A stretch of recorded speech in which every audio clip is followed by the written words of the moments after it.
dia mendukung agresi Israel dan atau membantu orang yang mendukung agresi Israel terhadap Palestina, hukumnya haram.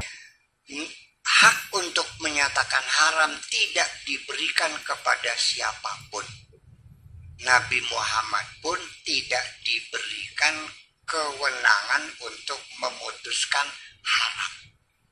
Nabi hanya boleh menyuruh dan melarang. Wa ma atakumur rasulu fakhudhu.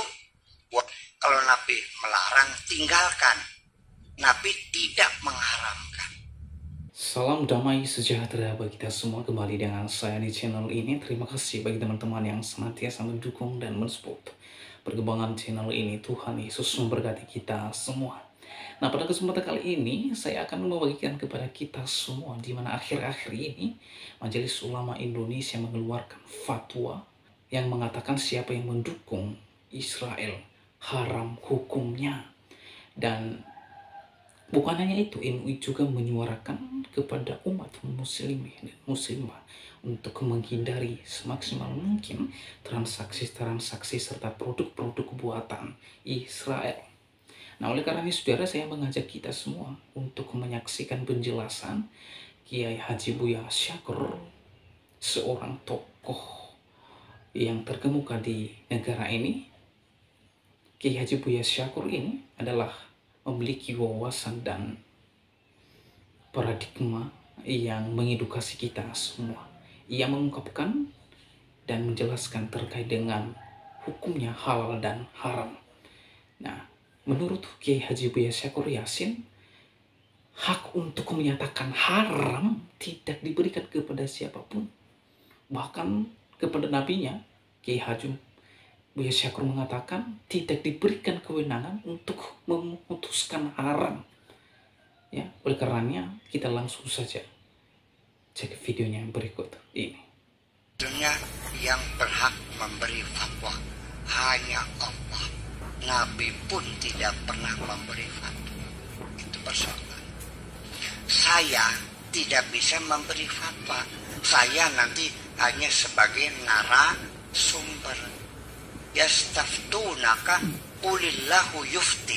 Mereka berfatwa kepadamu, kata Nabi, tidak, Allah yang memberi fatwa. Nah, itulah jadi persoalannya, fatwa sendiri tidak sama. Ini yang menyebabkan jadi umat Islam jadi bingung. Yang Wahabi fatwanya beda, Al-Azhar fatwanya beda, NU fatwanya beda, Muhammadiyah fatwanya beda, MUI fatwanya beda lagi. Sampai Idul Fitri pun berbeda-beda. Ini kenapa demikian? Makanya persoalannya begini, Bapak sekalian. Jadi kita bicara begini. Rokok hukumnya apa? Rokok. ini hukumnya apa? Menurut fatwa MUI hukumnya, kenapa saya merokok? Bapak merokok? Karena kita tidak meyakini bahwa fatwa MUI itu betul. Kenapa? Tidak ada alasan yang tepat, yang alasan yang alasan, sebab dalam kaidah hukum Islam bahwa kalau kita itu memahami sesuatu itu kata Allahnya haram, atau kita menginformasikan kepada orang bahwa ini hukumnya haram, itu harus ada dalil. Tapi kalau halal tidak perlu dalil. Karena al-aslu fil asya al-halal illa ma qama alaihi dalilun ala harami, kecuali ada dalil yang mengharamkannya. Kenapa? Ya karena semua yang Allah ciptakan semua ini untuk manusia. Wa khalaqalakum ma fis samawati wa ma fil ardi. Apa yang ada di langit, apa yang ada di bumi dibuat oleh Allah buat kita semuanya. Berarti boleh kan? Nah, berarti haram itu hanya sebagai pengecualian. hak untuk menyatakan haram tidak diberikan kepada siapapun. Nabi Muhammad pun tidak diberikan kewenangan untuk memutuskan haram. Nabi hanya boleh menyuruh dan melarang. Wa ma atakumur rasulu fakhudhu. Kalau Nabi melarang, tinggalkan. Nabi tidak mengharamkan. Begitu Nabi mengharamkan, langsung ditegur oleh Allah, ya ayyuhan nabiyyu lima tuharrimu ma ahallallahu laka. Wahai Nabi, kenapa kamu haramkan? Ya Allah, Nabi bertobat meminta ampun, berani mengharamkan. Nah, oleh karena itulah, maka negara pun ati Allah wa ati Rasul wa ulil amri minkum, maka Rasul dan negara pun punya hak untuk menyuruh dan melarang. Oke, saya nanya, burung cendrawasih dilarang oleh negara untuk diekspor. Kalau kita mengekspor ketangkap, masuk penjara enggak? Nanti di akhirat masuk neraka enggak? Ya enggak. Kita tidak melanggar yang haram, tapi kita melanggar larangan negara. Was bedanya. Enggak. Karena negara di sini tidak ada undang-undang anti pelacuran sebagai pidana, ya kan gitu. Maka kalau kita melacur, ya tidak masuk penjara. Paling pelacurnya nginep semalam di polsek, pagi suruh pulang lagi. Itu namanya tipiring, tindak pidana ringan. Nah, kita di dunia tidak di penjara, tapi di akhirat masuk neraka. Oh, beda. Jadi negara boleh melarang, tapi tidak boleh mengharamkan. Karena hak mengharamkan, hak prerogatif hanya Allah yang boleh mengharamkan. Nabi pun tidak boleh mengharamkan. Nabi bolehnya menyuruh dan melarang. Au kama qala ta'ala, wa ma atakumur rasul fakhudhu wa ma nahakum anhu fantah. Saya dilarang oleh dokter tidak boleh makan rajungan, tidak boleh makan udang, tidak boleh makan kepiting, tidak boleh makan sontong, tidak boleh makan sate kambing. Hati-hati Pak Kiai, jangan makan ini. Baik dok. Nah, kalau saya diam-diam makan rajungan tanpa sepengetahuan dokter, saya masuk neraka enggak? Ya enggak dok, karena saya melanggar larangan dokter. Paling-palingnya motor. Kolesterolnya naik kan, ya itu persoalannya. Jadi dokter tidak boleh mengharamkan udang, boleh hanya melarang. Nah, itulah makanya negara melarang kawin paksa.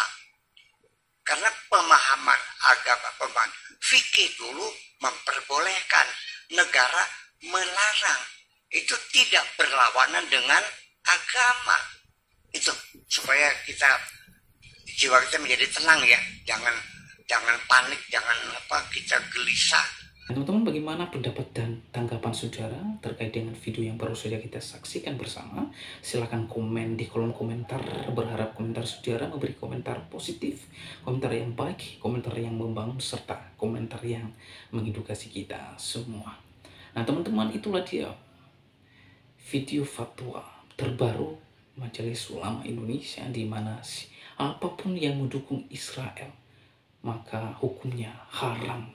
Pertanyaan kita adalah, bagaimana peristiwa 7 Oktober di mana 1.400 korban jiwa dari Israel akibat ulah Hamas, apakah itu haram atau halal? Di dalam penjelasan Kiai Haji Buya Syakur Yasin bahwa hak untuk menyatakan haram tidak diberikan kepada siapapun. Bahkan kepada nabinya, Kiai Haji Buya Syakur mengatakan tidak diberikan kewenangan untuk memutuskan haram. Pertanyaan kita, kalau hak untuk menyatakan haram tidak diberikan kepada siapapun. Lalu MUI ini siapa? Nah teman-teman, jangan hanya gara-gara mendukung Hamas lalu keluarlah fatwa-fatwa yang siapa yang mendukung Israel. Sekali lagi, jangan hanya gara-gara mendukung Hamas lalu keluarlah fatwa siapa yang mendukung Israel hukumnya haram. Halo, Indonesia tidak boleh memihak. Indonesia tidak boleh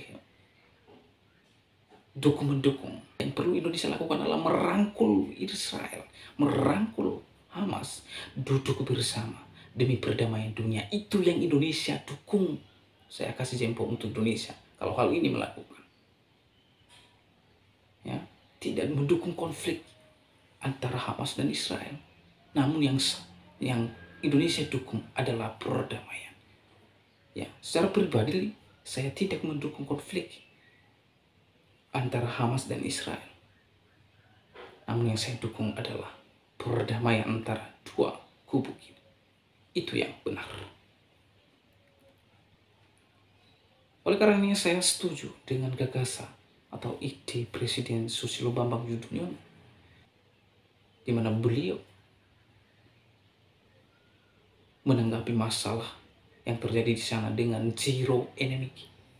Ya. Susilo Bambang Yudhoyono merangkul sebanyak mungkin sahabat-sahabat untuk menolong korban-korban yang dari Israel, menolong korban-korban dengan yang ada di Palestina. Jadi bukan mengutuk. Ya. Kebijakan ini sangat bagus, kebijakan ini sangat mulia. Dan saya kasih jempol di mana kebijakan SBY adalah kebijakan zero enemy yang merangkul sebanyak mungkin orang-orang, sahabat-sahabat untuk menolong korban yang di Israel dan korban yang ada di Palestina. Itulah Indonesia, bukan mengutuk seperti yang diungkapkan oleh presiden kita yang mengutuk serangan Israel, sementara serangan Hamas pada 7 Oktober yang memakan korban 1.400 jiwa lalu tidak dikutuk itu. Saudara, saya akan berikan pemahaman bahwa siapa yang mengutuk bangsa Israel, ia akan dikutuk. Siapa yang memberkati bangsa Israel, ia akan diberkati. Jadi kalau bangsa-bangsa lain mengutuk Israel ini, tunggu waktunya bangsa tersebut akan dikutuk. Ya. Jadi janji Allah kepada bangsa ini tidak akan pernah batal. Namun janjinya tetap. Ia hidup di dalam janji itu. Dan janji Tuhan kepada bangsa ini pasti tergenapi. Ya. Sekali lagi, yang perlu dilakukan oleh Indonesia adalah merangkul saudara-saudara kita dari Israel dan juga dari kubu berlawanan itu, Hamas, lalu duduk bersama demi perdamaian dunia. Indonesia baru keren. Ya. Oleh karenanya, demikian video saya kali ini. Sampai bertemu di video saya selanjutnya. Tuhan Yesus memberkati kita semua. Shalom.